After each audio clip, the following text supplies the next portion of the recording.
Imagine what would be like if you were a bat. You would hunt at night and spend the day hanging upside down.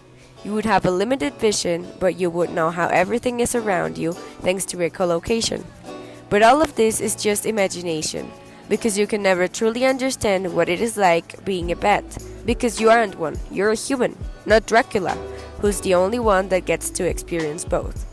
So, this leads us to the question: are we able to truly understand something or someone without having a previous experience from it? Or is it necessary for us to share the experience? Philosophers have discussed this throughout time.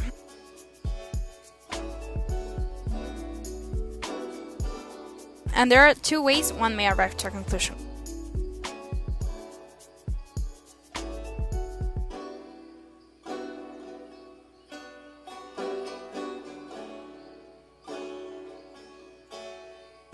On one side, the philosopher Thomas Nagel proposed that all things have a matter and a psychological side, meaning that even being physically the same, one cannot know how is it like to be other, because even remaining the same species, there is a psychological aspect that makes you unique.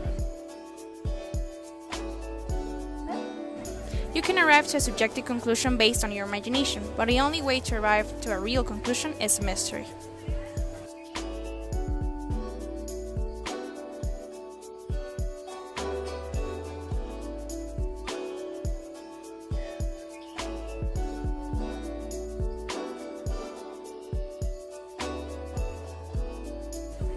On the other side, Frank Jackson gives an example called Mary in Black and White, where he sets Mary in an all black and white room since she was born. She receives a pretty good education and she is very intelligent and learns everything she had to. And when the day comes where she gets out of the room, she sees what real colors are.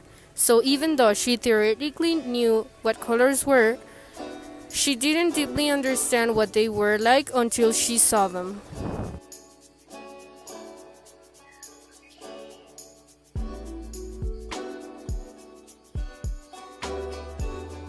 So, setting our own example on this, when men discuss about abortion, they can imagine what it's like and how it affects women, but they can never truly and deeply understand what it's like, because they don't have an uterus, neither will get pregnant.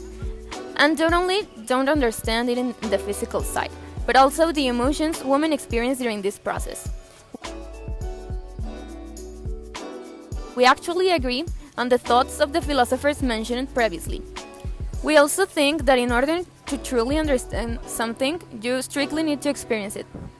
You may have an idea or the basis of something, you will never truly know how it is like because of your different experiences.